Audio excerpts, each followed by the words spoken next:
as a team do extremely well the previous tournament in Gundam's Grace. We've seen that actually happen in pretty much every one here. But you know what? Let's get into it. We're actually going to be going to our first match of the day, and that is going to be between actually one of our teams that has some of the most players remaining from their previous version, Skill Issue, which was in our previous tournament, and of course they did very well in the previous Pilot Showdown that happened, which we didn't even get a chance to talk about. There's so much going on, and they're going to be taking on Tekka Dynasty, which is 2 out of the previous 6, so a very different team. Yeah, and you can see this is the map ban and this is the map pool for our event this weekend. We got Flak Fort, Underground Command Center, Thermal Plant, Mountain R&D, Quarry, Colony Trading Post. That's the new addition taking place of that Ministry of Defense map, and Harbor City. But we are not seeing Colony Trading Post, unfortunately. I love the map. Something about it, it just, the buildings just really do kind of put in the scale of the Gundams and the mobile suits so well. Mountain R&D, one of our more popular maps when it came to last season, is actually going to get banned out as well. Yeah, I mean, it is a pretty chaotic map. We are going to go back to Flak Fort. We saw that a whole lot in Halloween Havoc, which was 2 events ago. We saw Flak Fort kind of as the classic starter map to test out your opponents. But of course, we see a ton of Flak Fort. We see a ton of Mountain R&D Lab. And we see a good amount of Quarry, so I expect to see those again. We saw those in the stats. I am really sad that we have the Colony Trading Post banned. I think it's visually my favorite map of the entire game by kind of a long shot. Hopefully we see it at least at some point today. I mean, just, having the entire like the entire skybox filled, of course, with the entire thing is so cool. And like you said, the buildings giving you that scale, which is something that I love about Harbor City. So hopefully we get to see it. I'm also really curious how these professional teams are going to be playing on that level, because there are some pretty unique sites and pretty unique angles that I personally am really bad at. No. The first half of Colony Trading Post is so unique. And it's difficult to see how teams are going to play that one defensively, because there are basically 2 lanes, right? If you want to try and fight over that waypoint, or if you want to try and get them immediately coming out from the spawn, or do you want to play a little bit more cautiously and maybe try and play on that low side of site A? Or it's interesting. Again, when it comes to new maps being added on, I'm always for the exploration. But for right now, we're just waiting on our first pick. Like we said, it is going to be Flak Forts, and I believe it's going to be Tekka Dynasty starting on the offensive side. This is a map that, like you said, Wonder, that we are well versed in. A lot of teams sending us there for our first map as a good litmus test. A lot of teams playing it very conservatively. No way in shape and form does it seem like, teams will play it like it is on basically just casual matches. Harbor City, though, when it goes to map number 2, that will be our second map. That one's going to be nice because, again, I love seeing Gym Sniper, and Harbor City is one of those maps for it. Oh yeah, it is the map for it, and Quarry will be our decider. Again, 2 of our most popular maps here, Flak Fort and Quarry, but Harbor City, we've seen it a lot less often. However, I feel like we've had a lot of really exciting matches on it. It's always one that I love to see. It was my previous visual favorite before Colony Trading Post. It's still very much up there for me, so I'm always a big fan of it. And like you said, I think we expect to see a little bit more Gym Sniper just in general, but then it tends to be mostly on that map, but the shots are always just delicious. Yeah, importantly, there was kind of like a passive buff to Gym Sniper with Dom Trooper actually getting nerfed down to 1100 HP, actually putting it within critical headshot range, and so he can no longer survive that. So that's kind of important, especially with the strength of our Dom Trooper players that we've seen across all of our events. Yeah, there have actually been so many changes that, I mean, we can't even list them here, right? Since our previous event, we have had, of course, Season 2, where there were just infinite numbers of changes, and then we've even had like a patch since then that has toned some other things, up or down. So realistically, this is going to be potentially a really, really different meta. Of course, previously in most of these events, especially because we have had Zakutu Melee banned, it's been a somewhat similar-ish meta. Over the previous one, over Gundam's Grace, that happened in late November, we saw some changes with like maybe some less Sazabis, maybe some more like flex rolls, but overall we've seen a lot of the same suits. We saw a lot of Pale Rider, we saw Ashamar, we saw Mephis, we saw Doms, of course. We saw, I mean, it was pretty much a relatively similar makeup. I think things could definitely have changed by now. I've been seeing some good teams changing some things around. I mean, one of the biggest ones is that Mihiru, of course, for a while was really wild with that extremely large explosion radius. But then, of course, Mihiru got toned down as well. Still, it's a lot better than it was in Season 1. So I'm just excited to see everything today. You know, new teams, new suits. We haven't even talked about new Gundam, if that's going to be meta, everything. I'm just pumped. Yeah, I wouldn't be surprised if we saw a new Gundam. I feel like I haven't seen him used to great effect when it came to just playing my casual matches so far. So I don't know exactly where I land on that. I think just having the kind of standard, having, of course, your Pale Rider player along with an Exia, even though Exia did receive some nerfs. In this map in particular for Flak Fort, its mobility is just unmatched, being able to go for that flank and draw teams back. And so I fully expect to see a lot more of that. Turn A Gundam was actually one of the Gundams and mobile suits that we got to see a lot more of in our last event. And I think that caught me off guard more than anything else. Yeah, it is quite the suit, but it looks like they're already in this, and it looks like we are going. So we are going to see, again, pretty similar to exactly what you said, very, very close to what we've been seeing, except for we do see a Barbados, of course, which we saw a little bit, and there is some battling going on. It's a little bit hard to see exactly where everybody is, but they've already pushed into the main site on A. It does look like a lot of this push is being shut down, but they're trading 1-for-1, and the deaths on defense here are just huge, so hard to recover from. Yeah, that's a Suzabi going down. That's a front tank front line. But take a look at that. Barbados going in does not get the instant finish. So they might be able to get a Dark Infestor back on up, and they'll have the respawns coming in as well. They just need to get topped off, and then try and charge on in. Tilter is a little bit low, but he does have the health pack to work off. You can see that Churn A trying to really utilize that charged up shot right now. Not really getting great damage. Right now, it's all about the neutral play. Yeah, this is that little gate, that little front gate is just such a hard spot to break through. But wow, a great dash attack all the way up onto that defensive platform, and that is going to be a huge start to a push. We do see Davester up there, of course, being on the Barbados, getting taken down very, very quickly. Every single person up on the side of Tekka, and that is going to be actually a one down, a trade 1-for-1 again. Like I said, the defense run back is so much longer here. Davester going down once again. Looks like he got picked up, but they are driven off the high ground, and that is going to be much harder to defend. Luckily, they managed to clear out almost all of Tekka Dynasty, and they will have a little bit of time to reset here. Yeah, I mean, importantly, going in with that Exia, being able to get that knockoff on that Pale Rider, you saw how well, though, the defense was able to back off from that position. They lost that high ground, and then they decided to try and play for picks at the end there. So it's going to be a full regroup right now coming out from the offense. You can see they're going to try and charge in from the front. We will have a couple units try to go over to the left-hand side and try and challenge for that high ground, but the Exia goes in once more and knocks off that Pale Rider. Ooh, yeah, and just barely getting out of there against that sweet Exia movement. But we do see the high ground Dom, which even with the nerf is still such a strong suit, especially with that high ground getting extra damage. Nice, we are going to see the overhead grab connect, and then it's going to be another person down, but 3 G maneuvers available on the defensive side here for skill issue. This could be very, very hard to break through, especially 2 more people going down on the offensive side for Tekka Dynasty. The brawls are happening, but they're just not able to make anything from it so far. Yeah, the Hades will ultimately net them a few kills, but you can see now the offense is coming back on and losing out on your Pale Rider. You lose so much space. You can see now the offense pushing forward. Nox is there once again, holding around the angle. And he can charge up if he wants to, but Gasman is doing a great job so far on that turn A of forcing them back. And so they won't be able to crack open point A, and with a minute left, send us on over to point B. Yeah, and we do see, of course, Nox now on this team. Well, you know, one of the top players that we've seen on quite a few successful teams so far. This is going to be, I think, the 3rd team in maybe 3 tournaments. That could be right, could be wrong, but there's not a whole lot of time left here for this push. Again, this is going to be another tough choke. We do see the G maneuver activated for the Exia, but gets taken down, and it looks like it may have just been the wide range of this turn A G maneuver that just shuts down that offensive push and wastes at least 1 G maneuver. Yeah, J Slay can come back, and that's going to be the only G maneuver up for the defense. But with 2 minutes and 24 seconds left to go, it's huge. That Screaming Nimbus, again, when you get into these corridors, can do so much work. Not really able to get that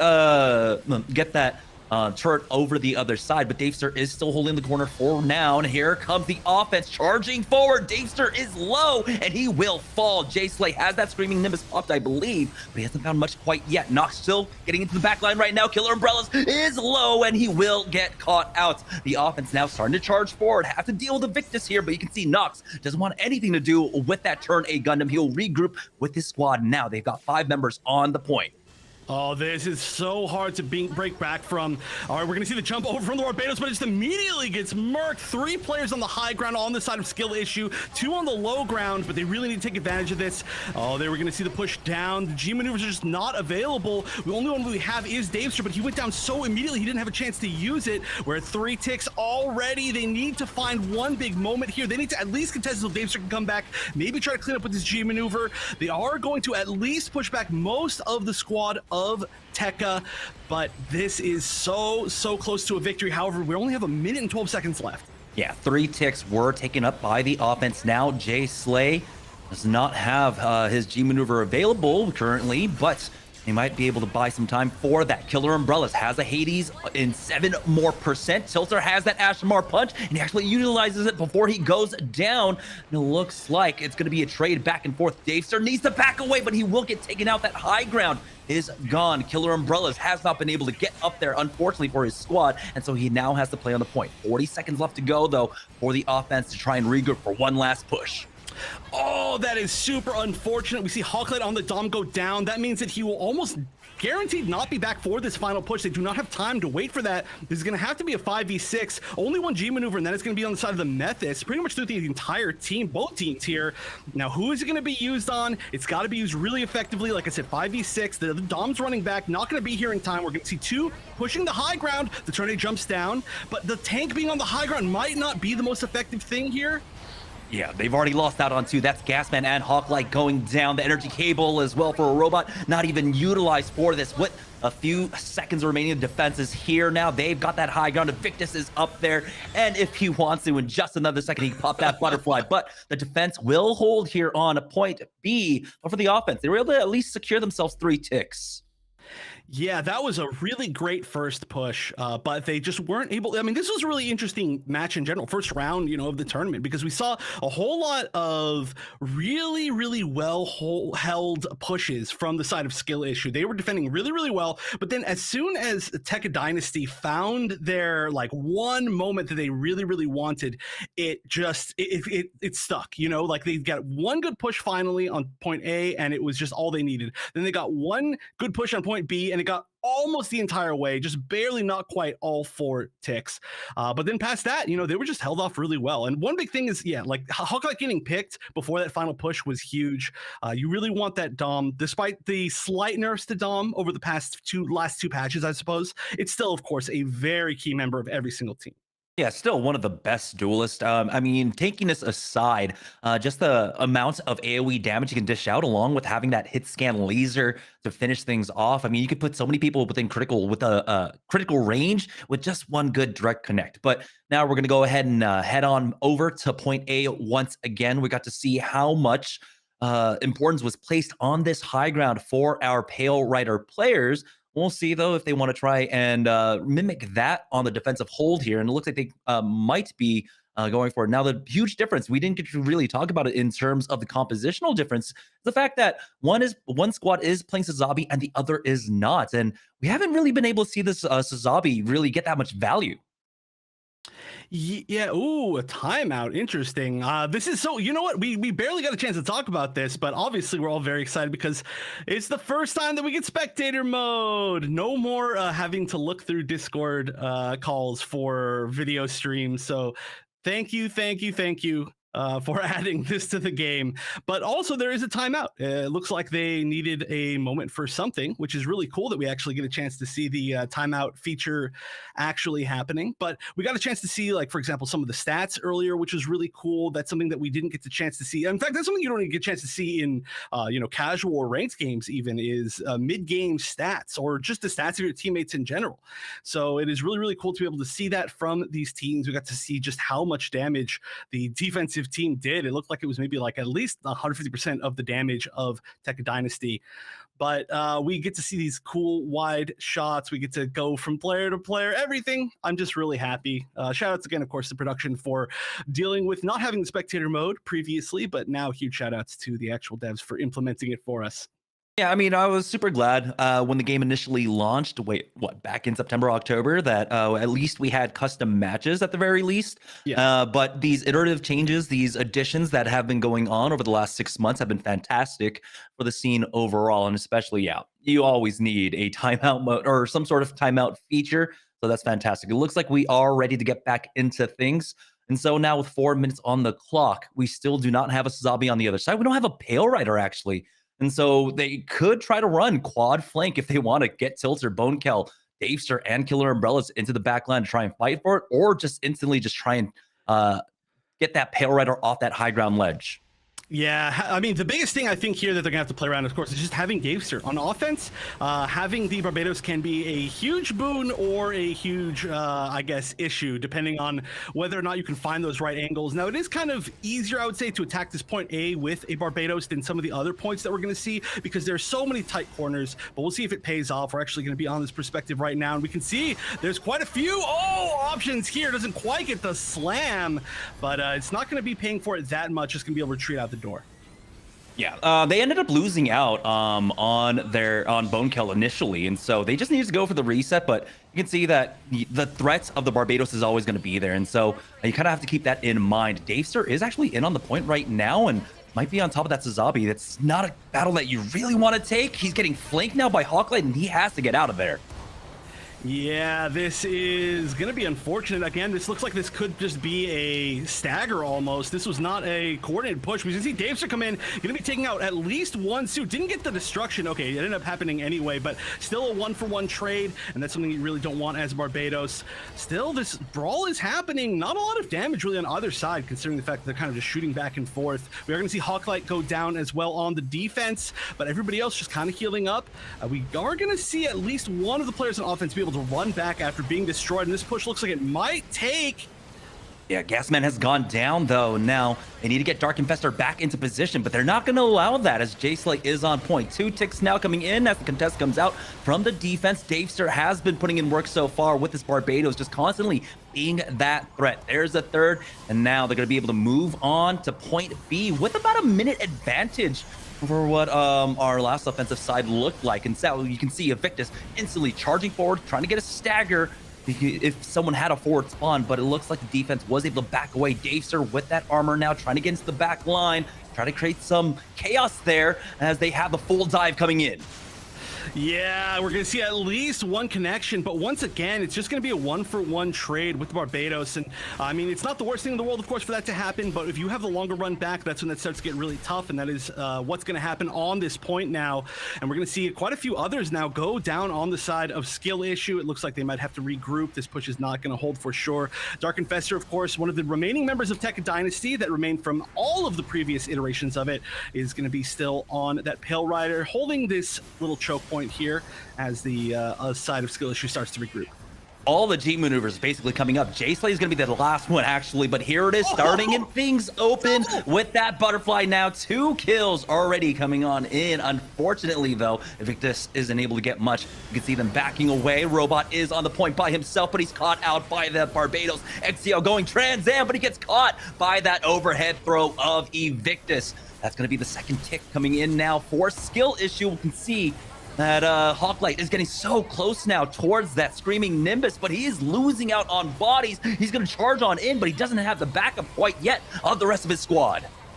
Oh, actually gets dash attacked by the Exia out of that Screaming Nimbus, or maybe right at the very end, but gets destroyed regardless. And we're going to see a ton of players on the side of Tekka Dynasty go down again. The Hades is going to end.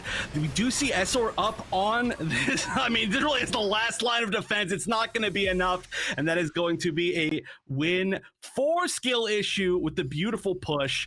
That was that moment where they both teams popped that turn A G maneuver at the exact same time, and it was just who could kill more with, on both sides, and everybody's just running away and scrambling. That was hilarious, but that's really what led to that final offensive push. And I mean, really, really great offense from Skill Issue. They didn't waste any sort of time. Even if they had, failed quite a few more times, they had a lot more leeway than it looked like Tekka Dynasty did in their offensive push, I should say.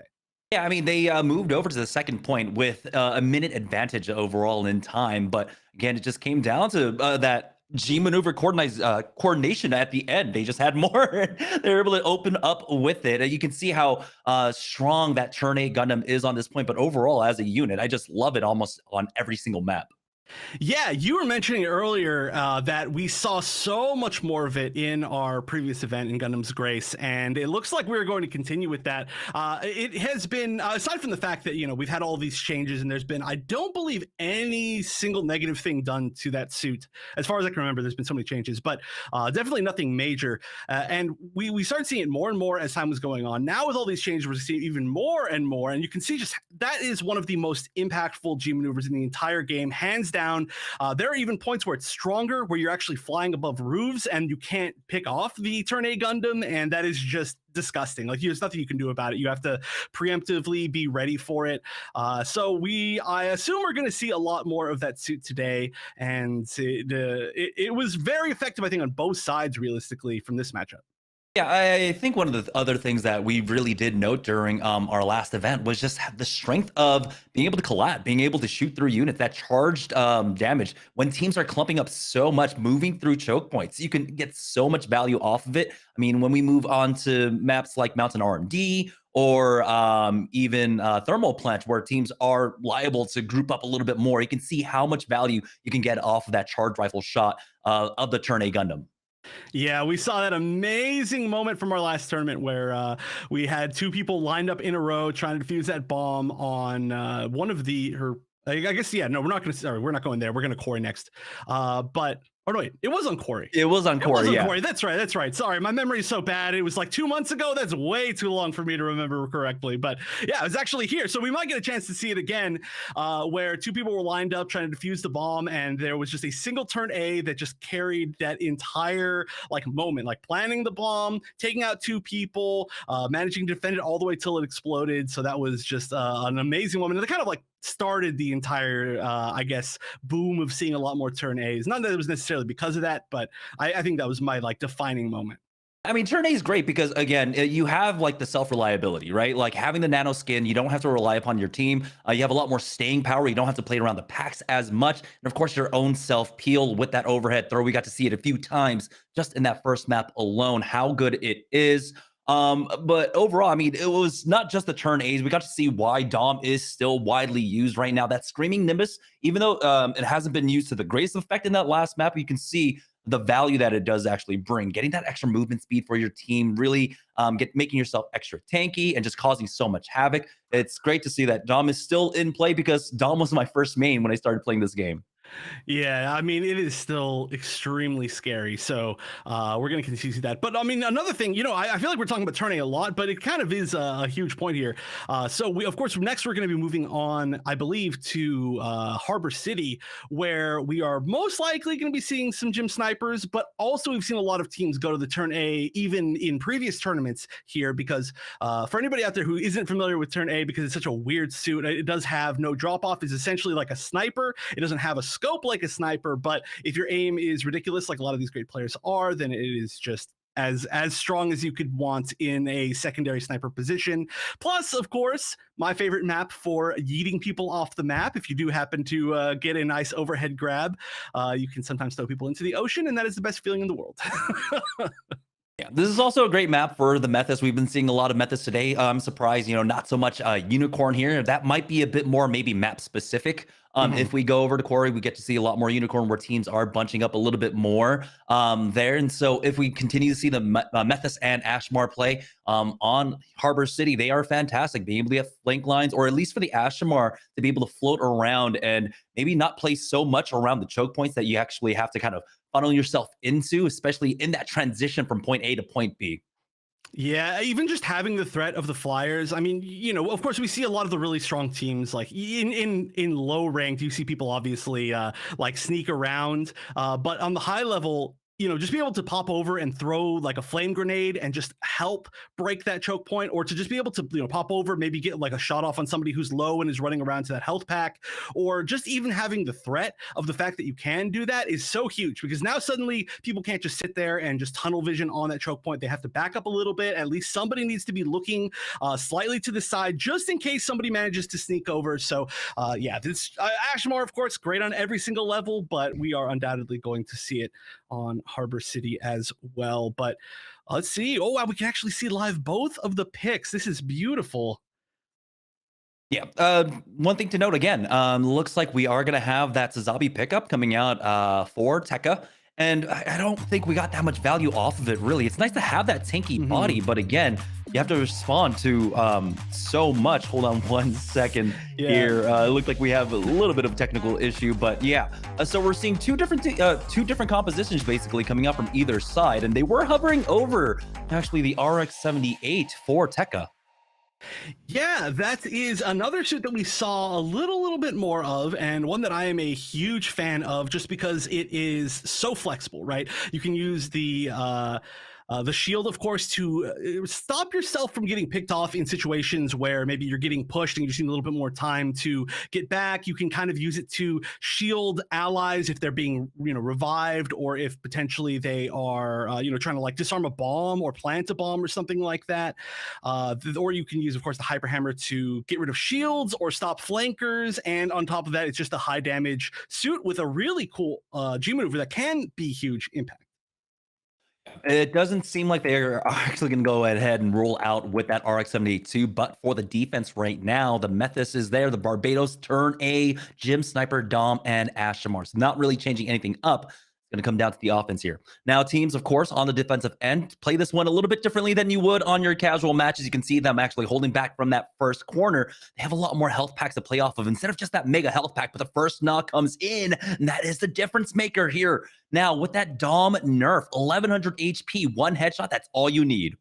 Yep. You mentioned it before, and it is exactly that. Okay, we're gonna see another spot landed, but it's not gonna be enough to. Okay, there we go. It does get the pick this time, and so far, both of the picks have been on the. Well, I guess you should say the players that have been picked have been on the defensive side, or sorry, on the offensive side. I'm mixing myself up here, but this defensive sniper has just been landing absolutely everything. I do believe that might be Nox. We're gonna see a little bit more of a push here, and finally, we're gonna see that Barbados go down on the defensive side, which is at least going to be something. Again, really strange to just hard lock Barbados. It takes a lot of skill to use it effectively on every single map. This is going to be one of those maps. The Method though goes down in exchange. Yeah, particularly on this map, right? Like you might have options to be able to get into the back line, but for here, I feel like he's going to play a little bit more peel than anything else. And when it comes down to point B, that might be actually where he's able to really open up with the entire skill set of the Barbados. But you can see now Sazabi charging up. They are onto point A. They haven't secured a tick quite yet, but you can see the Sazabi trying to find a little bit more. Nice stun with the axe. And they're going to go ahead and charge forward. The defense has such a long run back here that this should just be an easy point A for the offense to take. Yeah, I think it's a little bit more expected when we see teams that are evenly matched or close to evenly matched, that A is going to eventually be taken. But this is the point that is the most important, of course, B, and this choke point in particular, being able to break through this is going to be by far the most difficult thing. And like you said, this might be the moment where the Barbados is huge on defense, because one leap over that wall that now the offensive team has to be ready for, which I think we actually maybe did just see. Could mean multiple suits going down. Yeah, not quite going to get that chance. Tried exactly what I was saying, but we are going to see the butterfly come out. We're going to see the G maneuver. We're going to see the entire full push through from Tekka Dynasty here on offense. Wow, and they utilize so many defensive ultimates on the end there. G maneuvers now are just completely gone off the board here. All members of our offense now, all 6 mobile suits are there. They already secured second tick, and now you can see them scrambling just to try to get back onto the points. I don't even know if they're going to be able to touch it. There they go. They get in. The Barbados in the back line now, but he gets kited once more and is instantly taken out. It looks like it's a good peel back coming out from the offense here, but the turn A defensive butterfly being used just to clean things up. 3 ticks have been picking up though. Yeah, I actually thought that was a done deal. I mean, a full team wipe into entire push onto the point here, and this can actually be a pretty tough point to get back from. You get choke pointed on offense if you have to get through this point again. Once they've already kind of taken, the positioning, the high ground there, we are going to see the Barbados go down. But there's a great hold. It was a great retake. However, there's still one suit down now, and the entire team got to get through that choke point again for free. We're going to see a lot of shots coming off here from the turn A. They need to find one big pick and then make the push in. The push is going to happen, and they've kind of taken this high ground again. We are going to see at least one G maneuver pop off, maybe two. Yeah, Screaming Nimbus was utilized just to get in there. Sazabi super low, and they don't have any heals for this because the Mythos is down. So that's going to be another reset coming out from the offense. Now, Energy Cable was utilized on the other side for the defense here, but with that opening now, they're able to push back on to this choke point. 2 minutes remaining now. All they need, though, is one tick on the other side. You can see Ashmar being able to utilize that transform to try and get an angle above, but without having too many medkits or to be able to play off of, you can see how long it takes to reset now. They do have the Hades, I believe, available here, but you can see turn A just really able to utilize that corner. The Ashmar trying to go up for that high ground, not be able to find anything off of this, but turn A, once again, just showing the value that you can get off of this unit. Yeah, and that's honestly a spot that can be really hard to hold because there's no healing close to you. You have to jump all the way back, all the way off to either direction. But the fact that Turn A has its own self-healing means that it's a great option for being able to hold that defensive position. Here we go, though. We're going to see the entire push. We are going to see the Barbados just sitting there on defense, holding that corner, which, of course, is one of its greatest strengths, is that can hold these tight corners. We saw the Pale Rider go down on the side of Tekka Dynasty, although we actually see I believe the Dom fell off the map right there into the soup. That's super unfortunate, and that's going to be maybe enough for them to start this push. Another suit down, but we're getting trades for trades, and there's the RX-78 G maneuver. Yeah, the Napalm, Super Napalm, not actually finding anything there, but they're able to at least force them back once more. Now, the offense resetting for themselves. They do have the Turn A Butterfly Gundam available to utilize here. That G maneuver is great for trying to open up this point, but you can see how well the Turn A on the other side has really been able to zone them out with his immense pressure. They do have to fall back just a little bit, and then now with just a few seconds remaining, you have to imagine they want to open up, but he's already at half HP.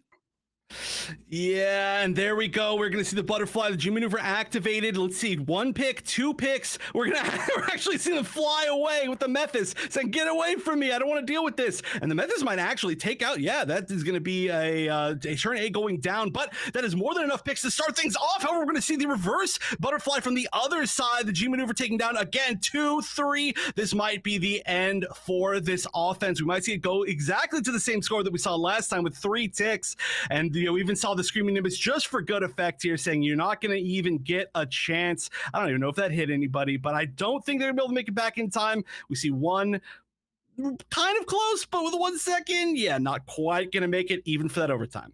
Yeah, that was just a great composure coming out from the defense there. Once they were able to actually weather the storm, right? It looked like everything was going bad. 3 ticks were picked up. All 6 members of the offense were on the points. They were able to open up and get back on, and then, of course, force their way back to that choke point. And so now we're going to just go ahead and swap sides. We did get to see, of course, a double sniper composition coming out from either side, turn A along with that Gem sniper, but it felt like once we did go on over to point B, teams don't value it as much. You could just really rely upon that turn A presence in and of itself. Yeah, I really love that about Gundam Evolution, is that you can really like choose different team comps based on the situation. I mean, obviously you don't want to lose your G maneuver, but there are a lot of maps where I feel like certain suits do really well on like half the map, on 1/3 of the map, on particular choke points. And I think this is just the greatest example, right? We for sure almost always see double Gem sniper on that first point there. And then once we go to B, it's like, okay, it's a little closer. We're going to try some different things, and it does tend to work out. But again, I feel like between this game and the previous game, we got a chance to see just how big the turn A G maneuver can be. And it was like G maneuver into counter G maneuver in both games, or sorry, at least in the previous 2 rounds, to kind of show like, okay, whoever gets more kills with this, that's what matters. And look at that. You can see, wow, 22,000 damage leading the pack on the side of Gasman for Tekka. That is a lot of damage on that turn A. Yeah, again, that butterfly, it's just so much value. I mean, there are a few units that can go for a full team wipe with their G maneuver. Turn A is definitely one of them. And of course, that brings to mind Zakatu Melee, which is in our competitive quarantine right now. But taking a look at the defensive hold, it does look like not much is going to change. We are going to see the Gym Sniper along with the turn A just to peek that corner for now. We'll see if Killer Umbrellas will go ahead and swap off like we saw on the other side, but Nox is the one that's picking up once again for the defense. There's that first pick tilter going down. Yeah, that is. I mean, the picks are everything here, right? I mean, it's really hard for either team to make like full progress until one pick happens. We are going to see the push kind of down the middle road. We see sometimes the pushes down the middle road, then going left. Sometimes they just try to sneak all the way around the right side using the cover of the buildings. But jumping away, we see the Barbados getting taken down. Luckily, it at least jumped to safety. It looks like it's going to get picked back up by the Methis, and it did manage to get its job done. So we're going to see a huge push. Oh no, Gasman is being thrown. We're going to have the turn A versus turn A, and it looks like he just went into a tumble there. And Evictus now is going to have a chance to try to fight back against this offense, just chunking every single person on that point. This looks like it might be an actual hold for point A.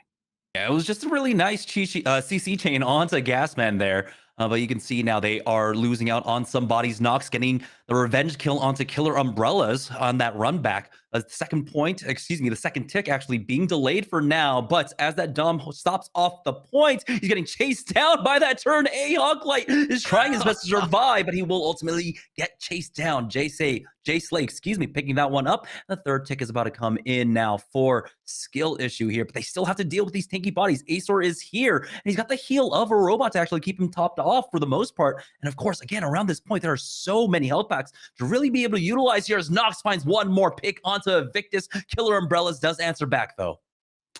Oh, gets a little bit of a CC here on Tilter, but not going to be enough to actually pull anything off. And it looks like with all of these picks, defense is probably going to just back up and, give up this site for now and just try to at least get back to this choke point. And this is actually a big issue for them. They lost a few suits on this defense right as it was taken, right as point A was taken. So this might be an immediate push through this choke point. We are going to see the immediate sneak over, but I don't know if this is the best offensive position for the Gym Sniper. We're probably going to see a switch at this point. Yeah, mistakes were made there, but at least he went for it at this point. That does allow Tekka, though, to try and reestablish themselves until a pick comes out. And there it is, the turn A butterfly opening things up. Evictus about to find one more. It looks like the rest of the squad is here to follow up on it. Hawklight going down now. And it's very similar story to what we had in our first half here, but they weren't able to cleanly clean up quite yet. Tekka ends up losing out on Dark Infestor. And now they're back onto the point. Nice grab from behind as they chase him down. They've got 4 members on the point. They'll be able to back away. Astor has gone down, though. Fortunately for Tekka here, as now skill issue continuing to push onto the point. Oh, yeah, we're seeing the Screaming Nimbus. That's going to put Davester into a down state. And this is going to at least be, I think, one more pushback on the side of the defense. Great take back. And just before the second tick was pulled off. Remember, again, just based, you can see right there, just on the score, it wasn't quite taken on the offensive side for Tekka Dynasty. So we don't need to see skill issue get all the way. Just, I don't know, like 3/4 plus another half of that little quarter. Yeah, Killer Umbrellas hasn't swapped off that Gym Sniper yet, though, and so that's kind of surprising. Never mind, there it is. As soon as I mentioned it, he is going to go ahead and pick up that Exia. So a little bit more backline presence and, of course, verticality as well. And so if you really do need a challenge for that backside B high ground, you can definitely do that for now. The Ashmore on the right-hand side, Nox being chased down. It looks like Screaming the Mist will be utilized, but the rest of the team have not charged up. Even though the space is created there, you can see that the defense were able to actually just fall back on that and not really have to worry about it. Yeah, and that's going to be kind of an unfortunate maybe waste. I mean, it looks like a lot of suits on both sides really going down right here. We actually have to see, the turn A run away and get the heal, but yeah, you're going to have to run away regardless. So that's a really unfortunate waste of what can be one of the most impactful G maneuvers in the game with that Screaming Nimbus, especially on this site where you can potentially knock some people into the water. You can get them caught in these corners like where this health pack is, but we're not going to have that for at least another 40 seconds, probably 30 seconds. Yeah, and there's a minute 40 seconds remaining here for skill issue. And remember, they were not able to secure that second tick. And so now they still have to secure basically 50 more percentage points on point B to get that win here.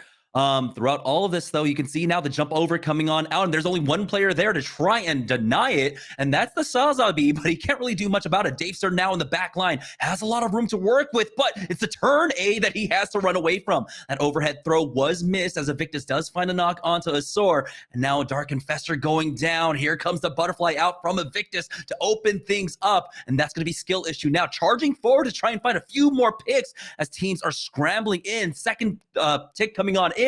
Here's the third, but they need a few more percentage points coming on in. Jace Lane now charging forward. They've got that Screaming Nimbus opening things up. He's trying to knock them off, but he's not getting the value quite yet. A robot getting the res onto one, trying to keep his team still alive here as that butterfly comes out from Gasman this time around. And it looks like the defense will be able to hold as Gasman picks up 3. Yeah, now only 30 seconds left. They don't, I mean, they got to the third tick, it looks like, but they're actually still holding the site. It looks like potentially the defense pushed up a little bit far forward, but now with only 25 seconds left, it looks like the offense has maybe staggered themselves a little bit too much. This might not be enough. This could potentially go to overtime since it's this close an actual score. 15 seconds, we can see they're making one final push. There is maybe enough time for this Ashmar to try and fly over to try and at least enable overtime. 8 seconds left. You got to move now. Looks like Killer Umbrellas is going to be the first one to go down. Tilter does have his G maneuver, but he only finds one, and someone needs to get on the point. No! That's going to be Tekka Dynasty sending us to map number 3. Oh no, I can't believe that. That actually, I know this is the weirdest thing ever to say, but that could have absolutely been a punch, an Ashmore punch G maneuver to maneuver onto the point, and that would have for sure gotten there in time to start the overtime. And I know that obviously that's a little bit of a waste, but hey, you know, you do whatever you can do to get that overtime, because that is all that matters at that point. And that is, I mean, I understand it was a juicy punch to get, you know, just seeing that single target there, but you know, somebody had to be on point. Somebody had to get on point right there. Maybe there was some miscommunication. It looked like there was enough time, even maybe just like the Ashmar flying over or somebody just managing to do something. But it's unfortunate. You hate to see it, but you know what I do love to see is a 3 map set. Yeah, and I'm trying to remember exactly what our third map was. It's going to be actually Quarry for the decider here, and that's so surprising because it's typically for our events where, you know, we get 2 zeros all day long for day number 1, and then in the grand finals, that's where we get that third map. But no, this time around, it's going to be our first match of the event where we actually go to map number 3.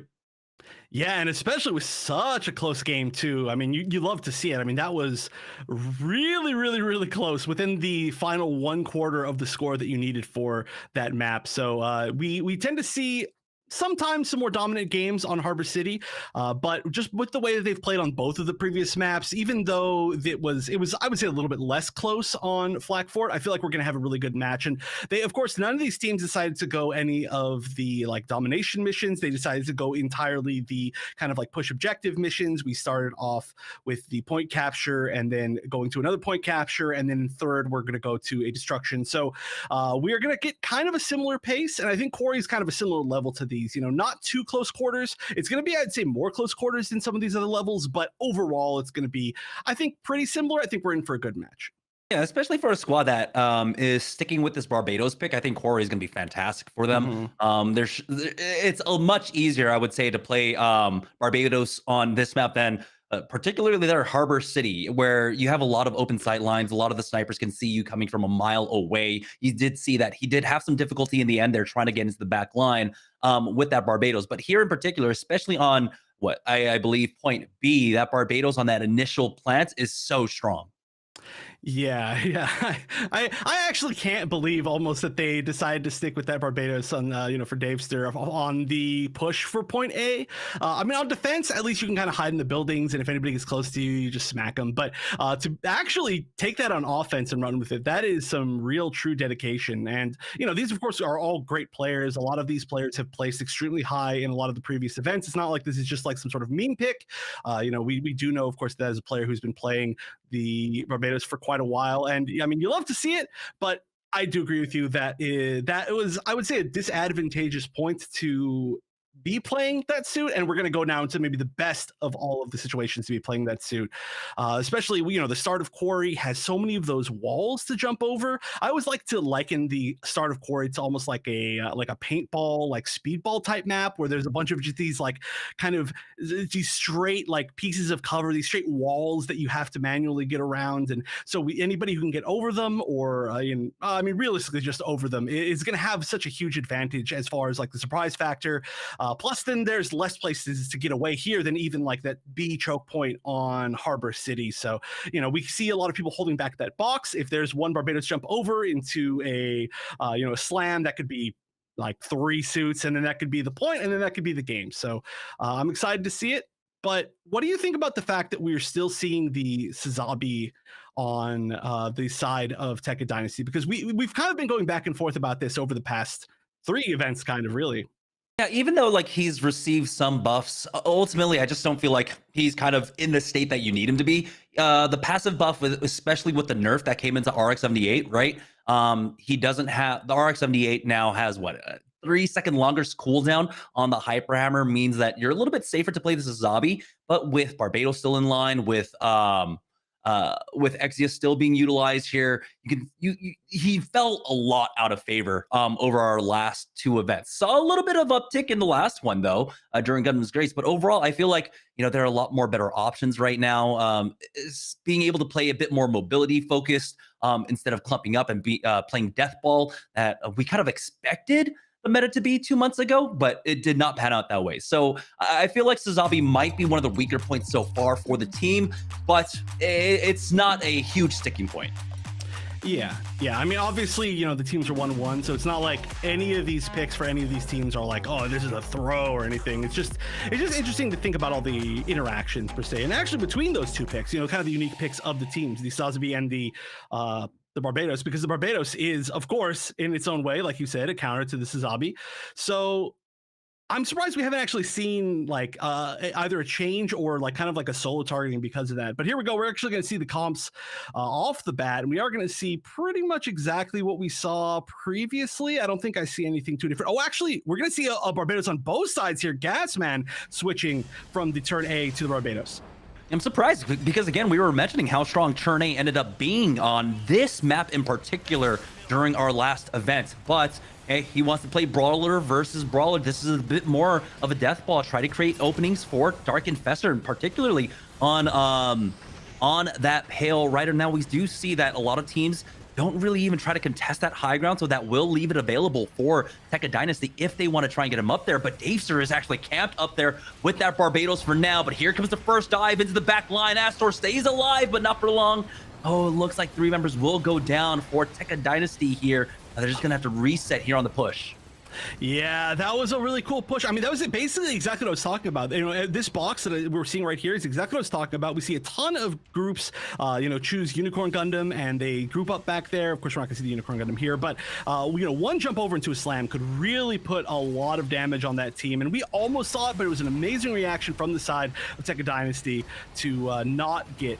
I'm sorry, from skill issue to not get hit by Tekka Dynasty's push. But here we go, going for the second push. Yeah, Infestor was able to actually rip apart that Barbados, who's trying to hold the high ground there. And it looked like it was a 2-pronged attack this time around. A little bit more coordinated for Tekka Dynasty here as he finds one more. They've got the waypoint as well. Now they're barreling forward for that A site. And this is going to be fantastic because, again, they do have a lot of mobility. They have a lot of different units that can actually contest for that high ground. So Invictus shouldn't have this for free, but they have to deal with Dave's turn to the back line. You can see them trying to peel for the back, and somehow that grab actually misses at the end.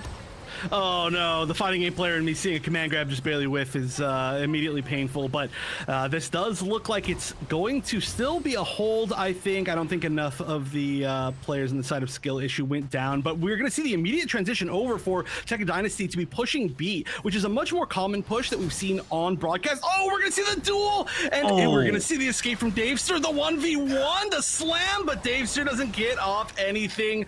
However, we're going to see the reverse grab, and that is going to be a 1-for-1 trade, the Barbados Classic. Yeah, but still looking great for skill issue now here on the defense here, as the butterfly was actually used by Invictus, and this is one of the hard points to really utilize that. if you're not on the second floor with that turn A Gundam J-Slay, though, winning out on his 1v1, actually gets the help of his Pale Rider player now. And you can see now the offense, they've got some G maneuvers online, but they are just staggering here, and they can't do this. They are starting to run out of time. They've got 1 minute and 45 seconds to work with, and they're still losing out on players. The Mega Charge is going down on point A, though. Yeah, it looks like it was planted, but like I mentioned earlier, it looks like point A is, it can be a very tough one to defend. It's just a strange point, right? We tend to see the B because the brawl, I think, just is a little bit more consistent for both sides. It's whoever wins the brawl, but there's so many angles on A. This can be really, really tough for both sides, right? This is just not going to be easy for anybody. We are going to see immediately 2 players go down on the side of skill issue. Nox is sitting up on top, actually, holding the high ground, kind of defending with the defender spot. And oh, look at this, holding the tight corners is Gasman with Barbados. Very, very smart, getting ready for potentially maybe the counter plant if A did manage to get, I guess, disarmed. Yeah, they're running out of time, though. 15 seconds left, and there are so many G maneuvers online. Nox has that punch just to come in that last second to try and stop the defuse. Astor has actually popped out those funnels as well, and now you can see how tanky the Sazabi can be, especially playing around a health pack. Only a few seconds remaining, but no one is able to touch that point. Gasman is there to interrupt, and now we're going to second half of the map. Now, Killer Umbrella does end up finding one, but you can see he's getting chased down along with Tilter as well, and this is a bad stagger. Yeah, this is one of the worst things that can happen is you commit a little bit too much to a defense that maybe just isn't even going to happen. It is not even going to work. Sometimes you just have to accept that you need to move back and hold a different choke point. But right now, it looks like we're going to get a little bit of a regroup on both sides. Davester, once again, not quite getting the shot that he needs. He is going to get that health pack right as it spawns. Amazing timing. So he's going to be distracting some players in here. Gasman on the other Barbados, just jumping around. Might get taken down, but again, just barely escaping. Very nice mobility on the sides of both Barbadoses. That's going to be 2 going down for the offense, though, and now they haven't been able to even get onto the point quite yet, despite the defense actually falling back and almost getting staggered there. They have been able to reestablish themselves. They've got 3 G maneuvers online. Killer Umbrella is also close to that Hades as well, with 2 minutes left to go. Honestly, they have so many G maneuvers available just to win out fights with utilizing one. Davester trying to take the 1v1 against Azor in the back line. He was trying to go for that waypoint, but it looks like they won't be able to keep that up for themselves. You know, we were talking about the potential, like, the interactions between these 2 suits, and there we go. If you don't get your shot, then, of course, the great aim on the side of SR is going to melt you pretty quickly if you are that close to them. So, good stuff. But here we go. Offense has 1 minute 30 seconds left. They are going to be pushing through this choke point, which can be a very scary spot. But again, Davester not quite getting the shot that he needs. We are going to see, it looks like that was the G maneuver, and we're going to see, oh, so much of the offense going down. I would have to assume there's probably enough of the offense going down that this is going to be retaken. Yeah, this is going to be retaken waypoint, and now we are going to have to start fresh anew. We are going to see some G maneuvers going down, but that was still not that many on the side of the defense. You know, that was mainly Davester's G maneuver. Victus is about to be up. We're actually about to be 5 up on the side of defense for G maneuvers. Yeah, this is looking really bad for Tekka Dynasty. They have 1 minute and they haven't even been able to touch a point yet. Like I said, for skill issue, they have all the tools available for them. Screaming Nimbus is probably what's going to be popped here more than anything else. You can see J-Slay now starting to set up for it, waiting for them to try and funnel on in. It might be a last-minute dash. They really only have 1 fight left. They were able to at least secure the waypoint for themselves, but I don't even know if it's going to matter here now. 5 G maneuvers online, and for Tekka Dynasty, they don't have one even close. Gasman, maybe, but the Screaming Nimbus has been used just to stop it. The Mega Charge going down. There's the Butterfly as well. Everything is getting thrown against the wall. Looks like the only thing not used, never mind, the Hades is going to get popped at the last second as well. Now, with only 15 seconds remaining, that's a full team wipe onto Tekka Dynasty. Skill issue have not taken over the waypoint quite yet, but this is still might just be enough for them. Yeah, there is a chance to at least walk over, but this isn't going to be where, you know, just like point capture where you just have to touch the point. Like, you have to actually start planting the bomb. So, wow, okay, hold on a minute. It looks like we actually might get an arm on a Mega Charge. I was talking about how difficult it was, but somehow pulls it off on the B side. We're still going to see a majority of the offensive side going down, but a ton of players on defense as well going down. And it does look like we've got at least 1 suit still up there just guarding that B side, maybe 2, 3, 4 actually. actually. It looks like offense is going to start getting a pretty good angle on defending B, and this is suddenly not quite as easy of a win on defense. Yeah, Azor has his funnels up. Gasman is close to his ultimate as well, and he's able to get into the backline, find one. Tilter going down, and somehow they have turned the tide. Invictus tries to charge forward, but Azor is able to dodge that for just a second, still delaying things on out as Invictus is going to try and hit that defuse, but he still needs to clear out the rest of the site. Getting chased down now. Gasman still holding on to that G maneuver. He can pop that at any moment. He's trying to wait for as long as possible and finally uses it there. Gasman now going on in. Invictus will fall, and somehow Tekka Dynasty is keeping this map alive. 5 seconds, no one even close to that point, and they will get the mega charge off in the end. And it looked like it was just an overcommittal. It's like, you know, the victory, you know, you saw the finish line there, and skill issue ended up popping five G maneuvers, thinking this map was over. But the simple fact that they didn't get the waypoint allowed TK to come back in, Tekka Dynasty to come back in that last moment and actually get that mega charge down. Yeah, that's actually unbelievable. Oh, look at those stats. Look at that damage from Chase Slay. But that is, I really think that maybe they'd already thought that they'd won. You know, I mean, we don't know for sure. Of course, we'd have to ask the team afterwards. But I think there might have been a chance that they just didn't even realize that there was somebody within that range to plant. And of course, I believe it was the Exia kind of dashing over, you know, from the side of Nox, being able to like just kind of like do the whole air maneuver, the like triple dash thing over the mountain, and barely getting that in time. And it even seemed like there was players on defense there. So I'm not sure exactly what happened, but that was a beautiful play. 1 second left within that overtime, just managed to touch it one single time, then come back and then fully planted. It must have been just one of the greatest jukes of all time. So great stuff. But now we're going to have to see if skill issue can turn things around, because it did feel like they were winning a lot of the situations until they weren't, if that makes sense. Again, it was just overcommittal there when what they thought was going to be the last fight. 5 G maneuvers being utilized there. Killer Umbrellas, I believe, was the last one to pop with that Hades, but they definitely didn't need to pop all 5 of their G maneuvers. I believe, yeah, it was Gasman who was able to make it over that wall, but Tilter had a napalm down there and ready, actually pulls him off. So Gasman had to run away. He had maybe 400 HP remaining, and then came back once again for that second plant, while everyone else was focused on the waypoint coming on in. But here we go. It's gonna be the offense now for skill issue. I don't think they've really changed much up here. They do have Killer Umbrellas on that Exia ready to dive in with the Davester. Barbados here, we saw that first push coming out from Tekka Dynasty. They tried to jump over that wall. You can see Gasman is playing that same similar position with Barbados, just controlling that high ground. Yeah, this is a great spot to hold, honestly, on defense for the Barbados, because you can jump to like one of 3 different areas wherever you need to be, right? You just use that mobility, but oh, it looks like we're gonna have the Barbados versus Barbados again, and Gasman once again gonna come out on top of that. Of course, this wasn't exactly a 1v1. This is more of like a holy crap, there's Barbados above me. But again, this is like the exact same thing that happened. It's the exact mirror of the previous round, where we're gonna see the 1v1 Barbados, and the Barbados loses to the turn A. So weird mirroring. We're just watching a replay, I think, just in different areas of the map. Overextension, though, coming out from Tekka Dynasty there. Ended up losing out on Hawklight. And you kind of want that extra armor for that Dom, of the presence of being able to spam around the corners as well. And that's going to allow skill issue now to charge forward and get that waypoint. Killer Umbrellas in a 2v1 in the back line does have Nox there, but never mind. All of a sudden, it's a 5v2 as all of skill issue charges forward now for point A.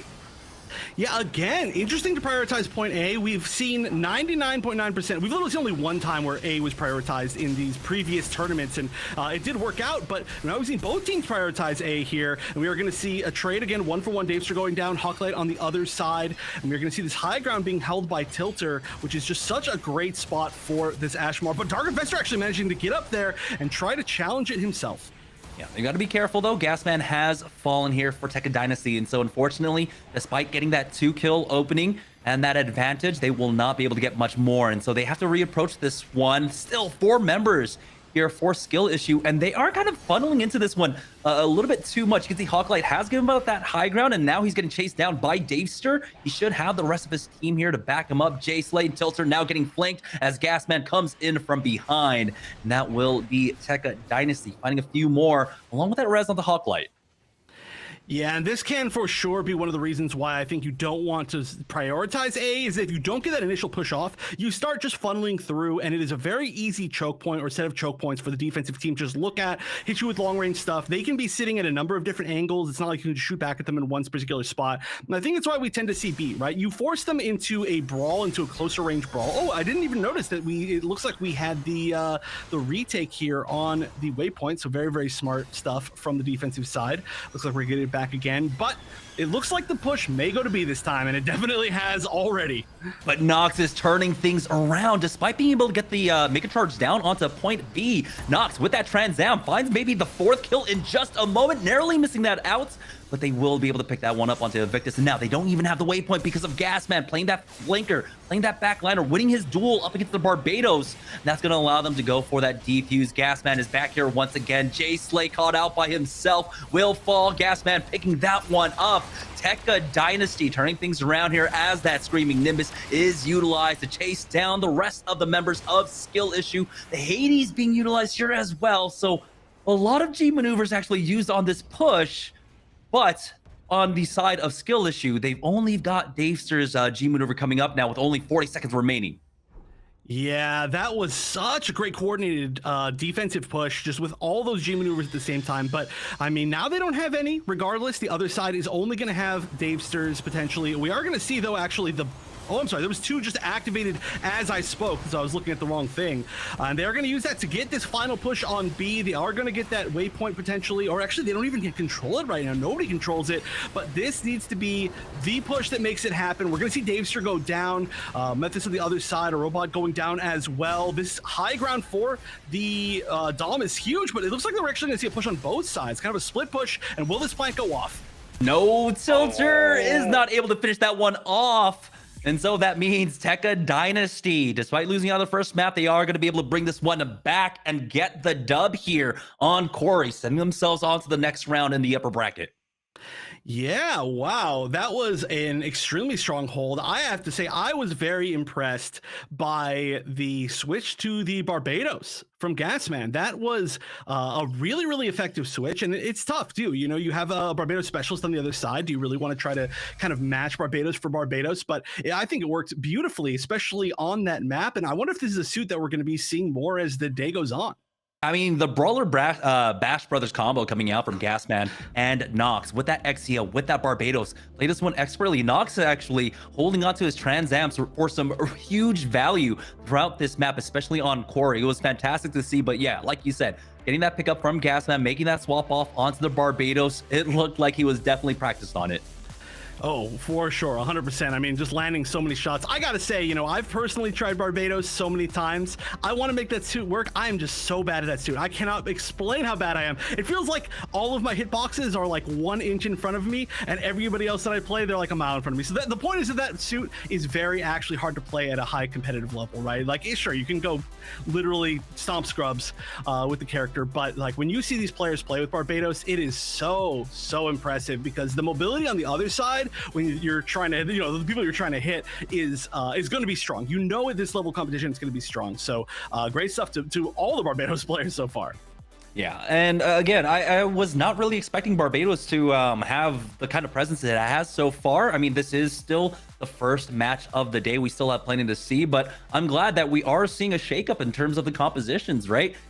For the last few events, it's been fairly... Pale Rider centric, I guess, is the best way to put it. We had a smattering of that turn A, but it looks like maybe for this one, or for this go around, it might actually be the Barbados.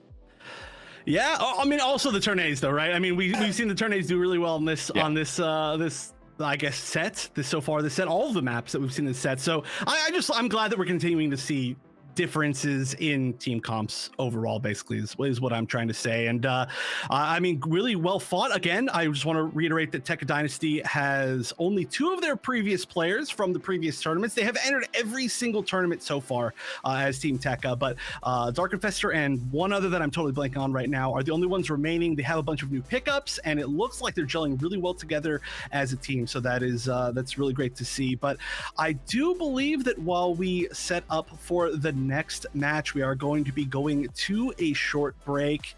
Can I get a Is that true, production? I just want to make sure. I want to make 100% sure. We've got a lot going on here. Again, we're so glad that we have the spectator client, so we get a chance to see everything. Okay, so that is a confirmation that we are going to be going to a short break as we set up for the next match. So don't go anywhere, because we're going to be back with more Celestial Assault right after this.